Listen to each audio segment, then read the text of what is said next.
Denise Bethel holds a BA from Hollands College and an MA from the Courtauld Institute of Art at the University of London. She joined Sotheby's New York in 1990 after 10 years as the photograph specialist at Manhattan's Swann Galleries Incorporated, a rare book and auction house, as you know, that in 1952 held one of the earliest photograph auctions in America. In the course of Denise's 35 years in the auction business, she has played a key role in the development of the global market for photographs, setting dozens of records for artists whose names are now synonymous with the medium and defining the market criteria against which photographs are judged. Among the world auction records set under her direction are ones for any single classic photograph: $2.93 million in 2006 for Steichen's The Pond, Moonlight, and for any auction of photographs, $21.3 million for 175 masterworks to celebrate 175 years of photography just last year. While at Sotheby's, she has orchestrated sales of photographs from institutions that include, among so many, I just can't list them all, MoMA, the Met, the George Eastman House, the Canadian Centre for Architecture, and the Centre for Creative Photography.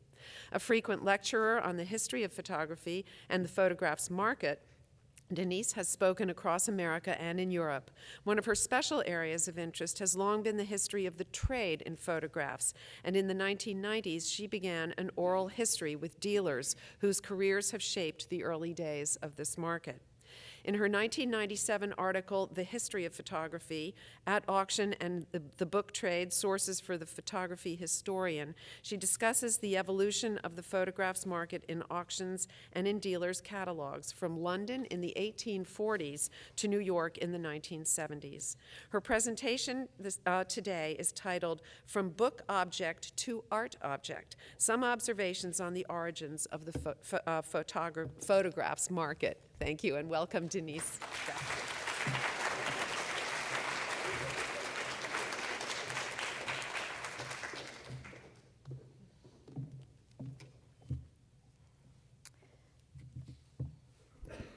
So this will be a little bit switching gears here. I'm going to be talking about the development of what I consider the secondary market for photographs. And by that I mean how photographs came into the market, how they were sold, in contrast to something like what Anne was talking about, which is pictures being bought directly from salons, directly from artists. The photographs market of today is a rapidly moving body of water whose currents I was privileged to navigate as an auctioneer for 35 years. It is a vast body of water that has, from its very beginning, been fed by many rivers. And in the 19th and first half of the 20th centuries, one of the broadest and most fertile of these tributaries was the market for rare books. Book dealers, book auctions, and book collectors, known to bibliophiles as bookmen, although this group does include many women, were among the earliest and most steadfast preservers of what was until recently a stepchild of the art market. Bookmen were among the first to recognize early photography's market potential, among the first to categorize and describe the physical properties of photographs in a systematic way, and among the first to assign relative economic values to things regarded by collectors in other fields as commonplace and therefore worthless. The characteristics of some of the best collections of photography have roots deep in the book market: an interest in and respect for material objects, a sophisticated eye finely tuned to the subtle, sometimes almost imperceptible differences in those objects, a knowledge of wider cultural contexts, be that context the French landscape painting of the 1850s or the Beat generation of the 1960s, and perhaps above all, a relentless curiosity that embraces the anonymous photograph and the accepted masterwork in equal measure. It was my job at Swann Galleries, the auction house on 25th Street in Manhattan, that introduced me to the early connoisseurship of photographs in the world of antiquarian books. Swann, then as now, specialized in books and works of art on paper, and I arrived there in 1980 in time to have the pleasure of working with Swann's legendary senior book cataloger, Edwin Halbmeyer. Mr. H, we called him, who tackled everything: early printed books, plate books, atlases, first editions, you name it, he did it. I soon discovered that in 1952, Mr. H had fearlessly cataloged what is now regarded as the first modern auction of photographs in America.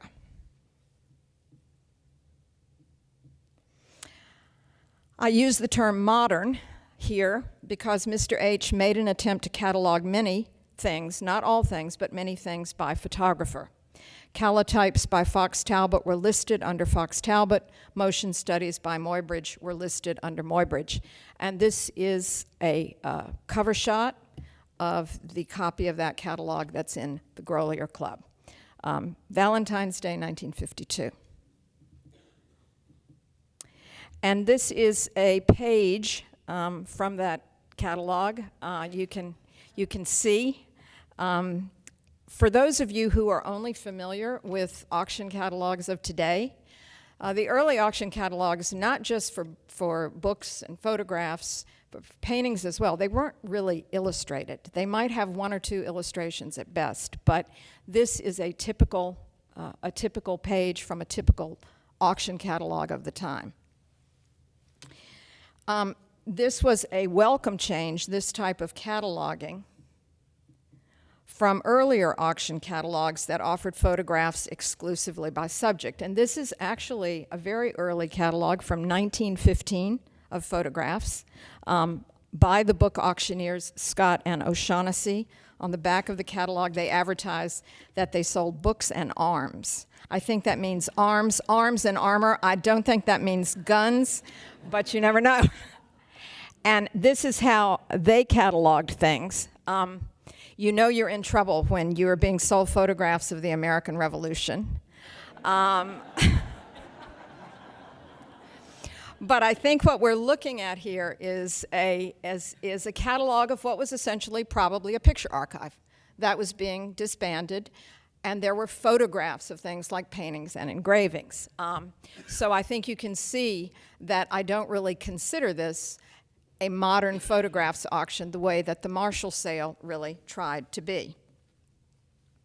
The title of the 1952 Swann sale was Photography, a panoramic history of the art of photography as applied to book illustration from its inception up to date. This title is somewhat misleading as there were things other than books offered in the auction. Photographs by Julia Margaret Cameron, Rylander, Brady and his studio, Hill and Adamson, and others. And if you are very, very nice to Dale Kaplan, the current head of the Swann Photography Department, who's in the audience today, you may be able to wrangle out of her one of the facsimiles. This is a facsimile of the catalog that Swann published in the 1970s with the prices appended.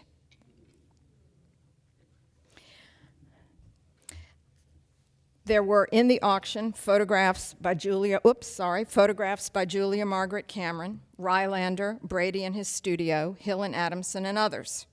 There was a mammoth plate ambrotype measuring almost 16 by 20 inches, a collection of 100 letters from the Royal Photographic Society sold as one lot, a set of over 1,000 colotype plates from Muybridge's Animal Locomotion, the most expensive lot in the sale at $250.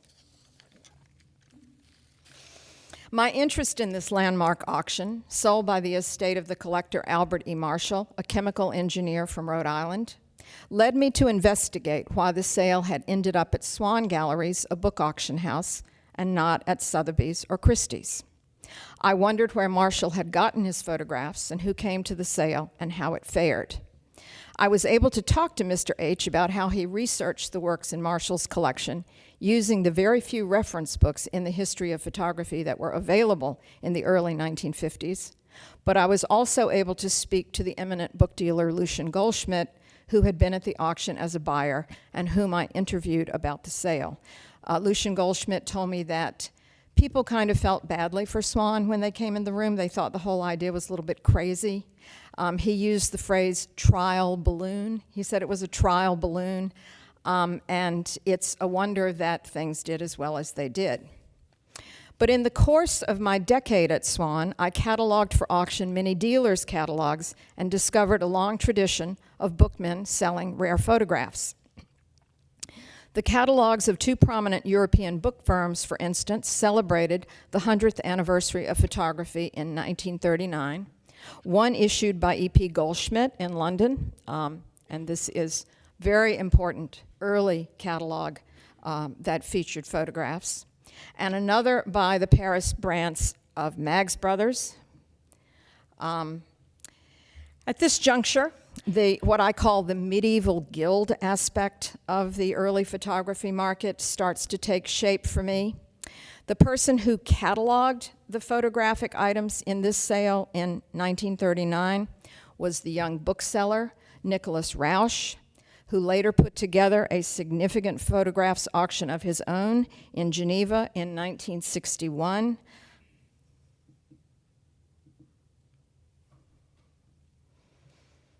And the person who wrote the preface to Nicholas Rausch's catalog was André Jam, who needs no introduction to this audience. And so I think you can see what I mean. This is the bookman's tradition. We have a series of photographs, catalogs, and auctions being handed down in what I refer to as the medieval guild fashion. Examples of the book trade handling rare photographs abound. I could not resist. Malcolm yesterday gave me the opening to do this when he mentioned the Fox Talbot album that was sent to the botanist Antonio Bertoloni in the 1840s. This album had come from E.P. Goldschmidt. It was E.P. Goldschmidt who sold it. I believe Malcolm said that the funds came from the Facsimile Fund. Is that right? Yes? Very important Fox Talbot album. But when I was researching the history of E.P. Goldschmidt handling photographs, I discovered in the Met a fantastic letter from Jacques Velicoop in 1991. Excuse me. The Met had written to find out more about the provenance of this album. And I cannot resist reading this. Thank you, Malcolm, for giving me the opening. The volume was bought by Goldschmidt from Mario Galanti in Paris in October 1935. Galanti is a name not well known outside a small circle of booksellers. He was an Italian from Imola who settled in Paris as a bookseller quite early this century. He never issued a catalog and only dealt with the trade. He had an amazing stock of books, prints, and drawings, which filled his very small flat completely, including the kitchen and bathroom. He and his wife had all their meals out. And I doubt whether they ever had a bath. He only dealt in cash and was reputed to be the richest bookseller in Paris, who financed all the big purchases for the inner circle of dealers. He died in the middle 60s. I doubt if his successor would have any records of the Galanti stock. The descriptions, if any, were made on scraps of bills, envelopes, etc., and the stock book was kept in his head.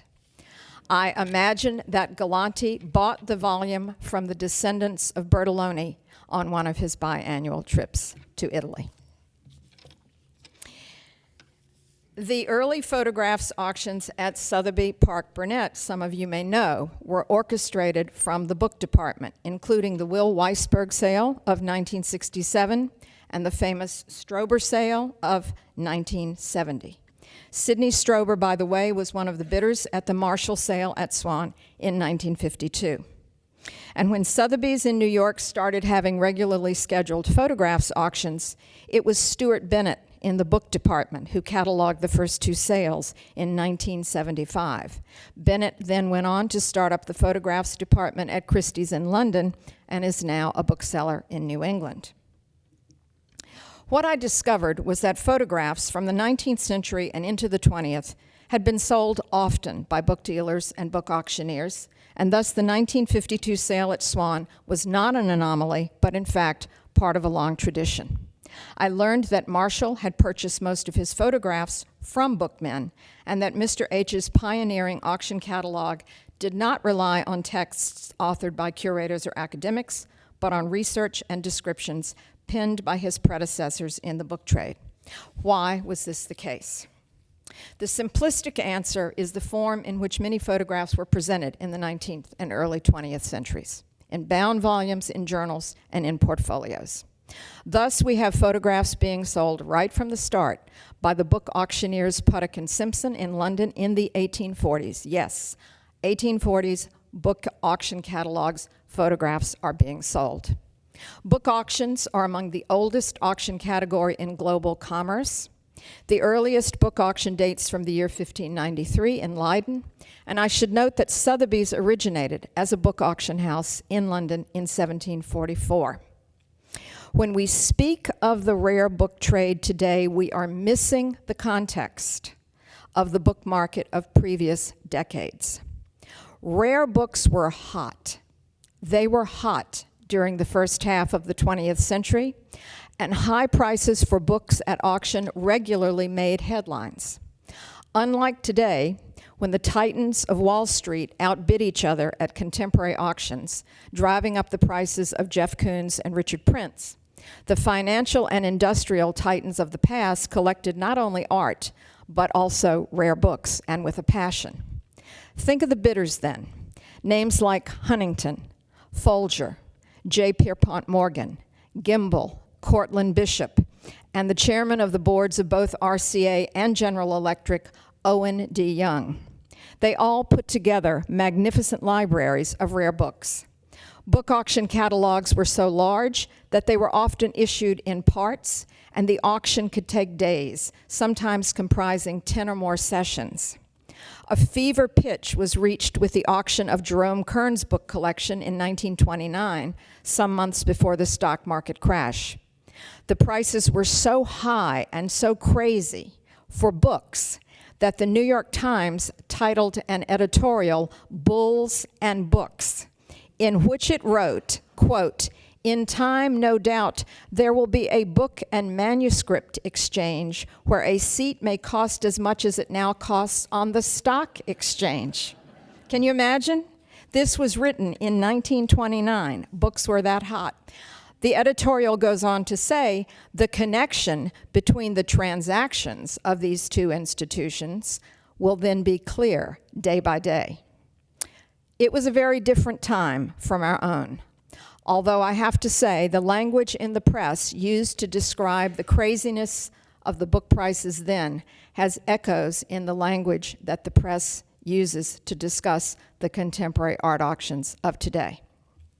But the mere object quality of rare photographs, works on paper, more often than not created as multiples, bound in volumes, cannot be the only reason for their market to have taken off in the book world. The auction and dealer catalogs I've mentioned here did not list only bound volumes, far from it. Individual photographs and groups of photographs were for sale in these catalogs, and they were described in some detail with attention paid to print quality, tonality, and condition. Fine prints, etchings, lithographs, woodcuts, are also works of art on paper, sometimes presented in portfolios, and thus the print market might seem the most natural market in which photographs could have found a home. But this was not the case. I think the answer to why the rare photographs market was first the province of book dealers lies in two things: photography's status as art in the art marketplace for most of the 19th and early 20th centuries, and more important, for me, the inquisitive temperament that I associate most often with bookmen. I think it's fair to say that in the 19th and early 20th centuries, on the secondary market, in the auction market, the name of Rembrandt belonged to the world of art, with a capital A, in a way that the names of William Henry Fox Talbot and Timothy O'Sullivan simply did not. In the early 20th century, despite Stieglitz's best efforts, much of the world did not view Paul Strand in the same way they viewed Strand's contemporaries in the paintings world. As anyone who has a long-term perspective on the art world knows, the art market is subject to trends, to status, and to hierarchies until later in the 20th century, photographs, at least to the public at large, rarely qualified at auction as art with that all-important capital A. Photographs were something else. Fine print dealers, like paintings dealers, had the luxury of selling things that were made as art and classified as art, and until recently, photographs were not a part of this. The alternate title for my talk here could be, Where in the Market Do Photographs Fit? But the book world is a bit different. As my friend Robert Flynn Johnson once said to me, with photography, you have to be able to jump off the rails just a bit. The book world has always been able to jump off the rails, cross-pollinate collecting fields, or invent new ones, which is what happened, as far as I can tell, with rare photography. Booksellers, book auctioneers, and book collectors were among the first to confer status to photography by including it in time-honored categories that were not necessarily about art with a capital A. The illustrated book, for instance, was an obvious category for both booksellers and photography collectors. The first show I saw at the Grolier Club here in New York in the early 1980s was a members' exhibition devoted to the many different types of photographic reproduction used in books. The photogravure, the heliogravure, the collotype, the Woodbury type, the duotone, the halftone. Who put this Grolier Club show together? Grolier Club member Sam Wagstaff. Photography was a natural for the many different ways in which booksellers were free to approach the world. Through topography, through history, through zoology, through botany, through the history of printing, the world of art, the world of architecture. One of the most inventive ways in which booksellers in the early 20th century marketed rare photograph was as a facet of the history of science, which of course it was. Harrison Horblett, for instance, as many of you may or may not know, was a well-known history of science book collector before he got hooked on photography. That is how he jumped off the rails. He was sold Sir Thomas Phillips's photography collection under the guise of the history of science. I would like to conclude my talk today with some words about a science and medicine book dealer, Dr. Ernst Viale, who sold photographs to Albert Marshall and history of science books to Harrison Horblett. Dr. Viale, for me, is a paradigm for a bookseller turned part-time photographs dealer, although photographs dealer was not exactly a profession in Viale's most active years of the 1930s to the 1950s. In his pricing of photographs, in the presentation of photographs in his catalogs of science and medicine books, and in the language he uses to describe them, in the clientele he developed for rare photography, in his ferreting out and saving photographs, and above all, in his willingness to see the image and not always the name, all helped to clear at least one path for photographs to gain status and to transition into a part of the market we now know today. And these are the covers of two of his very small catalogs. In good booksellers tradition, Viale rarely dated his catalogs, so I'm going to guess that catalog 4 is from probably around 1945, and catalog 14 is probably from sometime in the 1950s. Born in Germany in 1891, Viale lost interest in his first career as a banker, returned to university to study art history, where he got his doctorate, and then became a bookseller. He immigrated to England in 1933 and joined the firm of E.P. Goldschmidt.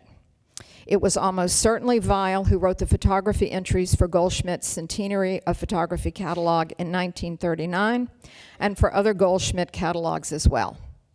After Viale struck out on his own in 1943, he had a thriving business in rare science and medicine books, and he did not need to offer photographs to make a good living.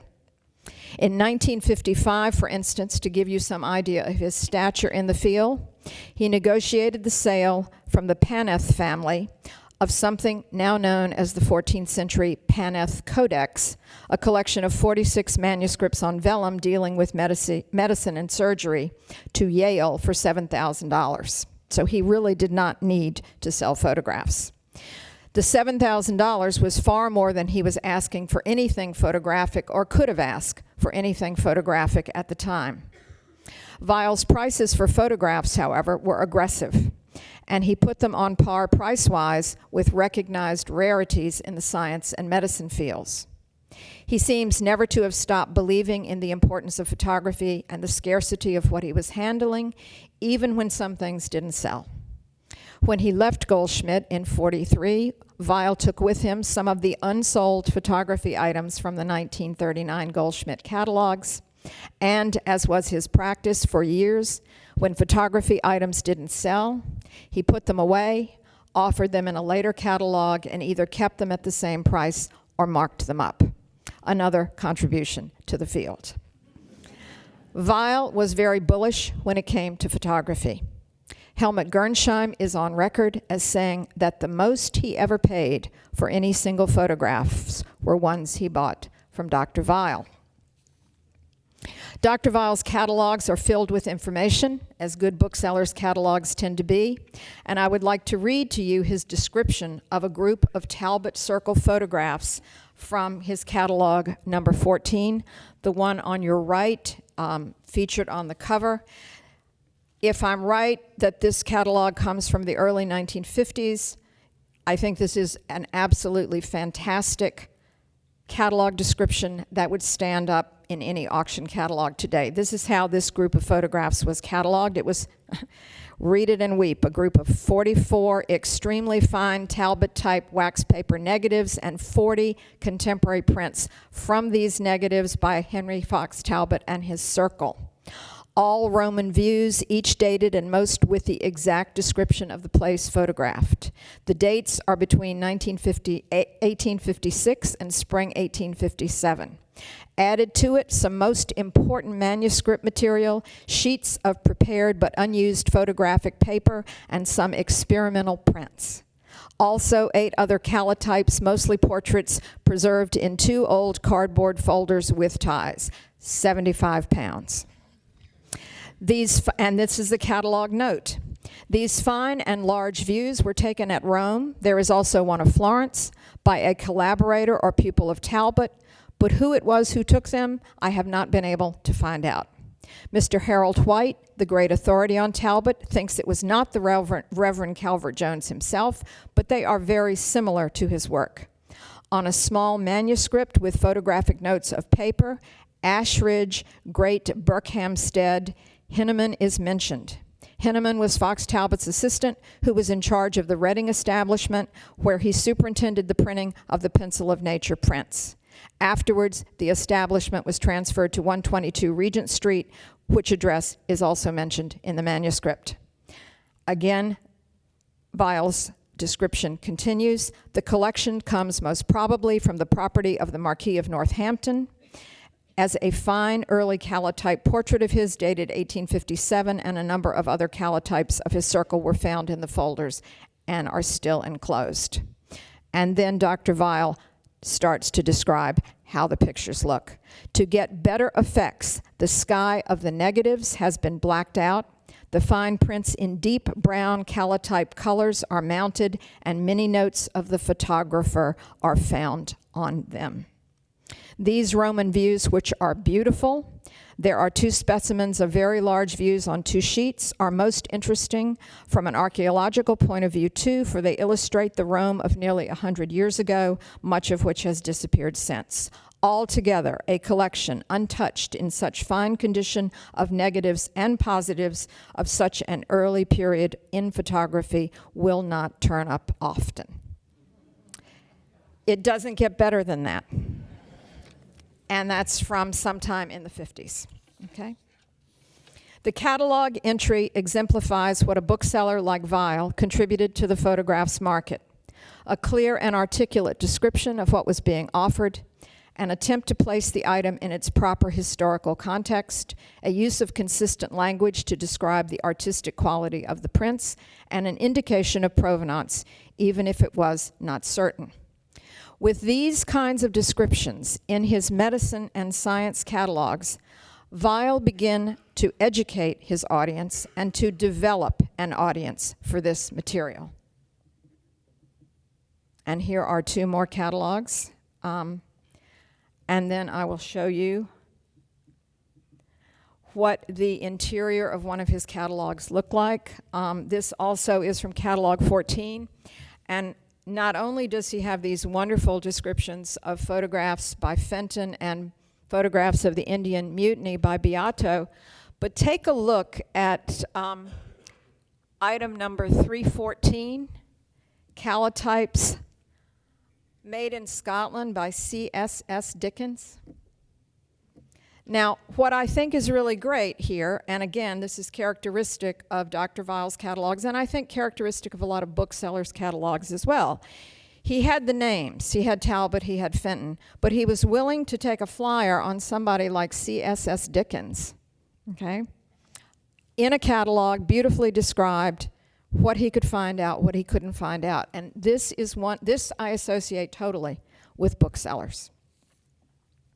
As anyone involved in the trade knows, the development of an appreciation for and understanding of the material is a crucial ingredient in any field's success in the marketplace.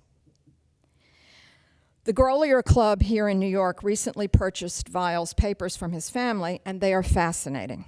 They show the range of the audience that Viale was developing in the field of photography, and I was amazed to see that in the later 1940s and 1950s and into the 1960s, when Helen G. was struggling to make a go of it with contemporary photographs in her coffeehouse gallery. Dr. Viale was selling photographs, early photography, hand over foot to everyone. In the Grolier Club, there is a box of the index cards he kept for his photographic stock, and he wrote buyers' names. These are the people he was selling to: the Metropolitan Museum of Art, the Museum of Modern Art, the George Eastman House, Columbia, Dartmouth, St. Andrews, the Library of Congress, the Royal Photographic Society, New York Public, the Museum of Fine Arts Boston, Harvard, the Bibliothèque Nationale, the British Museum, London's Science Museum, the Aberdeen Public Library, and UCLA, to name but a few. I was even more surprised to see the names of Kodak and Polaroid. He was selling to Polaroid and to the Focal Press on his list of purchasers more than once. And then, of course, there were the collectors and other dealers: Albert E. Marshall, Beaumont Newhall, Lewis Walton Sipley, Elmer Adler, Philip Hofer, Willard D. Morgan. He sold multiple things to Willard Morgan. Alden Scott Boyer, Harold White, William Ivins, Nicholas Rausch, Dawson's bookstore in LA. He was selling all the time.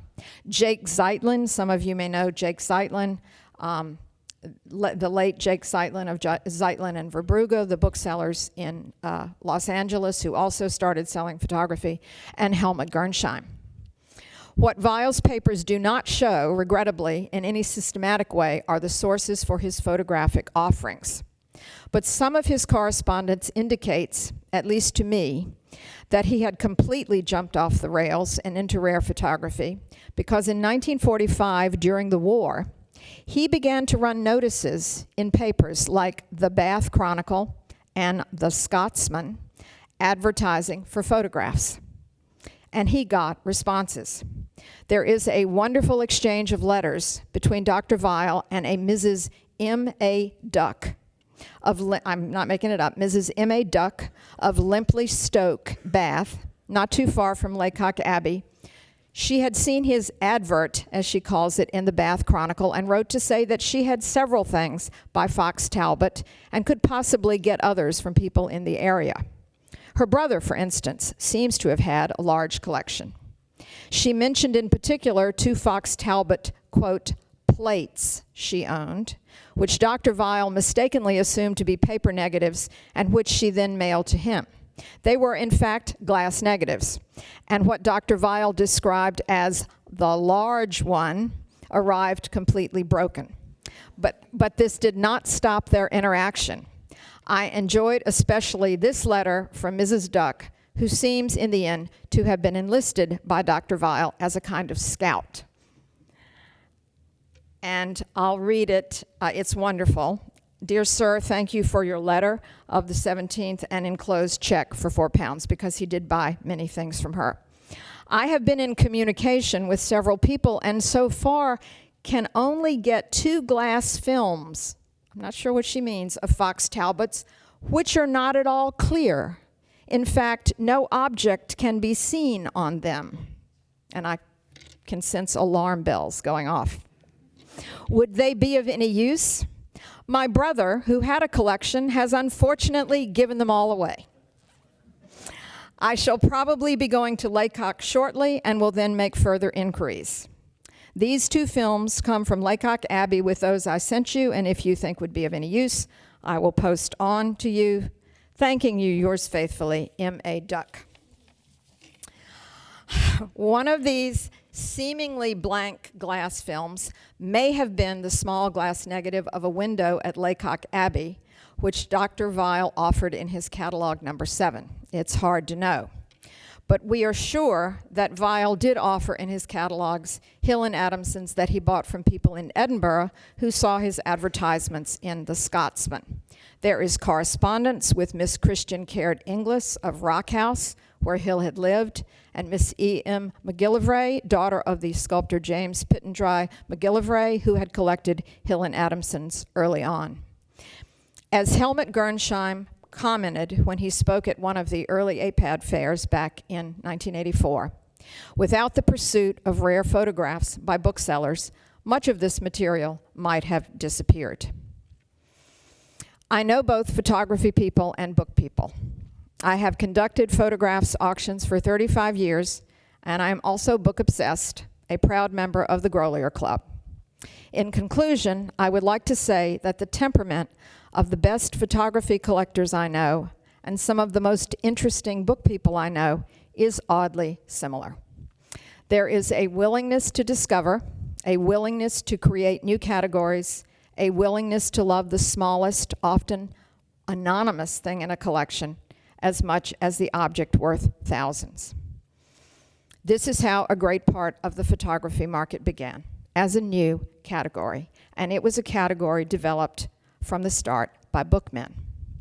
You have not lived, in my opinion, until you've had dinner with a bookman who collects, in a very serious way, maps of places that do not exist.